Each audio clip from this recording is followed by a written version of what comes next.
오늘 이 시간 우리에게 허락하신 하나님의 말씀은 여호수아서 14장 10절에서 12절까지의 말씀입니다. 이제 보소서, 여호와께서 이 말씀을 모세에게 이루신 때로부터 이스라엘이 광야에서 방황한 이 45년 동안을 여호와께서 말씀하신 대로 나를 생존하게 하셨나이다. 오늘 내가 85세로 돼 모세가 나를 보내던 날과 같이 오늘도 내가 여전히 강건하니 내 힘이 그때나 지금이나 같아서 싸움에나 출입에 감당할 수 있으니 그날에 여호와께서 말씀하신 이 산지를 지금 내게 주소서. 당신도 그날에 들으셨거니와 그곳에는 아낙 사람이 있고 그 성읍들은 크고 견고할지라도 여호와께서 나와 함께 하시면 내가 여호와께서 말씀하신 대로 그들을 쫓아내리다 하니. 아멘. 진정한 소망의 믿음이라는 제목으로 말씀을 살펴봅니다. 사람은 누구나 안정적인 삶을 살기를 원하죠. 그러나 인생은 그렇지 않습니다. 한결같지 않습니다. 평탄하지 않습니다. 그래서 미래는 불안하다라고들 하죠. 그런데 한번 생각해 봅니다. 불안하다 하나 과연 삶의 뚜렷한 목적을 가진 사람에게도 미래는 여전히 불안하겠습니까? 전 후반에 있는 운동 경기에서 전반전에서는 지다가 후반전에 가서 역전승을 거두었습니다. 그렇다면 이보다 더 감동적인 드라마와 같은 경기가 있겠습니까? 추석입니다. 한 해를 기준으로 보면 후반기에 해당합니다. 봄과 여름을 전반기로 본다면 가을과 겨울은 후반기에 해당합니다. 우리네 인생에도 계절과 같이 운동, 경기와 같이 전 후반이 있겠죠. 전반기의 삶 중요합니다. 그러나 후반기의 삶은 더더욱 중요할 수밖에 없습니다. 왜냐하면 후반기에는 열매를 거두게 되니까요. 오늘 본문은 인생 후반전을 멋지게 산 갈렙이 한 말의 일부분입니다. 그의 나이는 당시 85세였습니다. 결코 적지 않은 나이입니다. 인생 중반기라고 하는 40세 때에 약속의 말씀을 품고 꿈을 꾸기 시작합니다. 45년간 주신 꿈을 품고 살았고 이제 85세가 되었을 때 그 꿈을 이루고자 합니다. 갈렙의 인생은 이런 인생이었습니다. 먼저 첫 번째로 시간이 지나더라도 변하지 않는 믿음을 가진 사람이었던 거죠.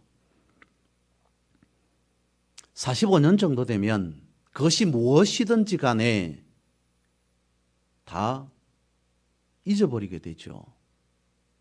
그런데 갈렙은 약속한 말씀을 잊지 않았습니다. 진정한 믿음은 시간이 지나도 변질되지 않습니다.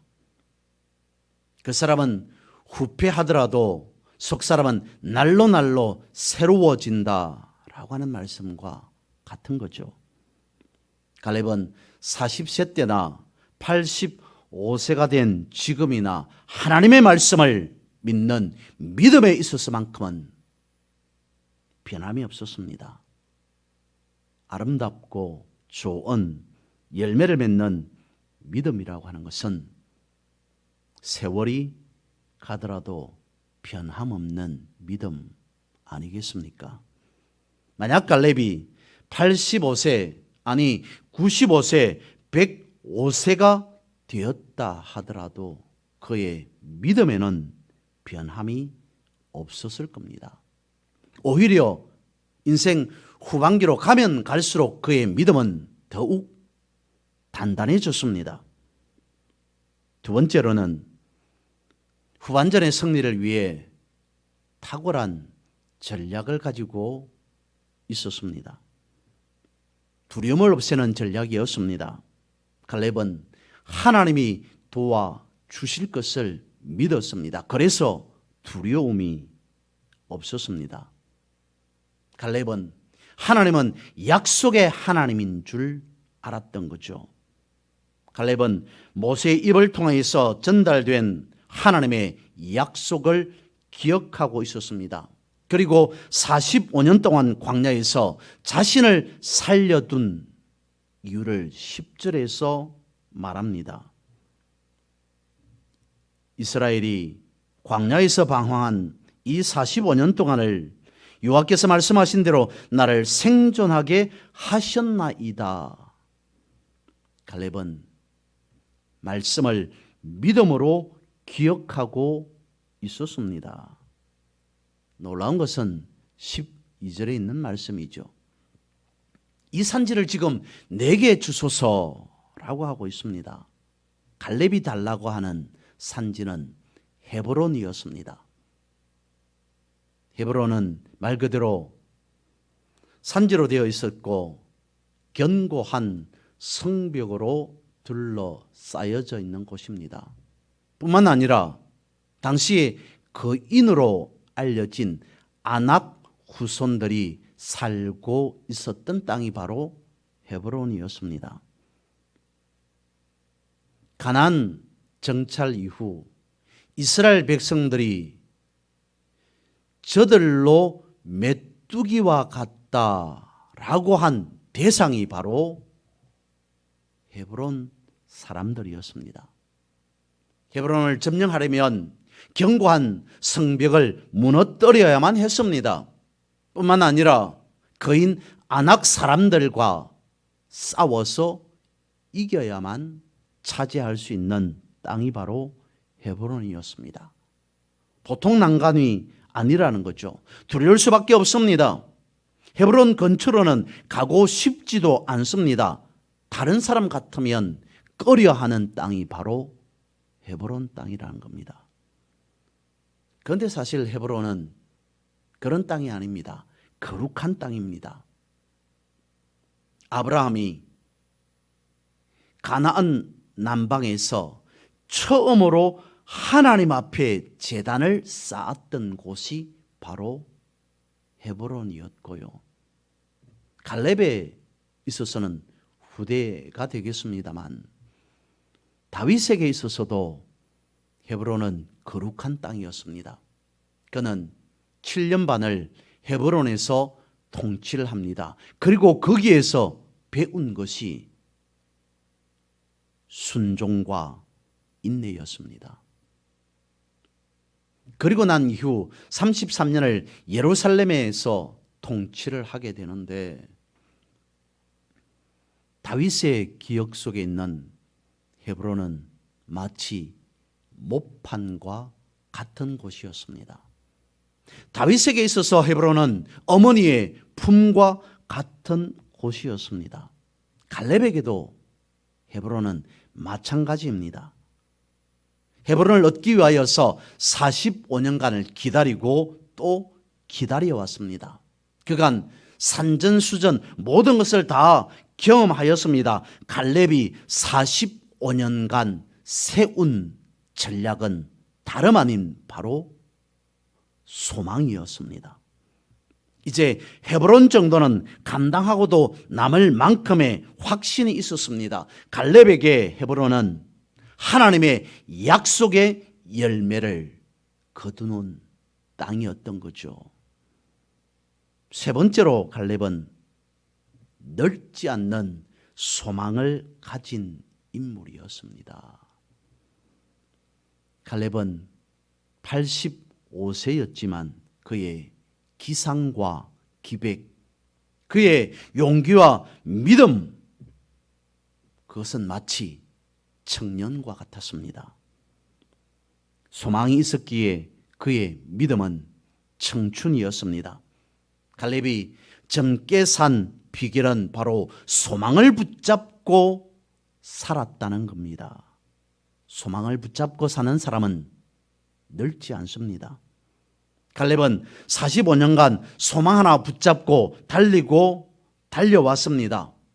약속의 소망을 붙잡고 있으니 지치지 않았습니다. 늘 한결같았습니다. 늘 새로웠습니다. 그의 미래는 불안하지도 두렵지도 않았습니다. 오히려 희망이었고 소망이었습니다. 여러분, 우리는 실패해도 괜찮습니다. 진정한 소망을 품었다면 말입니다. 믿음이라고 하는 것은 선이 분명합니다. 믿음은 욕심과 겸손을 분별합니다. 갈렙이 차지하려는 헤브론이 그의 욕심 때문이었습니까? 하나님의 약속의 말씀을 겸손으로 받아들이는 거였습니다. 그래서 갈렙의 믿음은 참된 소망의 믿음이었던 거죠. 내 욕심을 채우려는 것이 아니라 하나님의 약속을 이루려는 참된 소망의 믿음이었습니다. 여러분, 여러분의 전반기의 소망은 무엇이었습니까? 그리고 지금은 어떻습니까? 품었던 소망이 사라져버렸습니까? 갈렙처럼 후반전에서 승리하기 위해서는 후반전에 무너져서는 안 됩니다. 후반전을 어떻게 보내느냐가 모든 걸 결정하게 되죠. 믿음은 소망입니다. 소망은 결코 늙지 않습니다. 소망은 변질되지도 않습니다. 만약 변했다면 그것은 진정한 소망의 믿음이 아닌 거죠. 추석을 기준으로 후반기에도 주님과 함께 동행함으로 참된 소망의 믿음으로 승리하시기를 주님의 이름으로 축복합니다.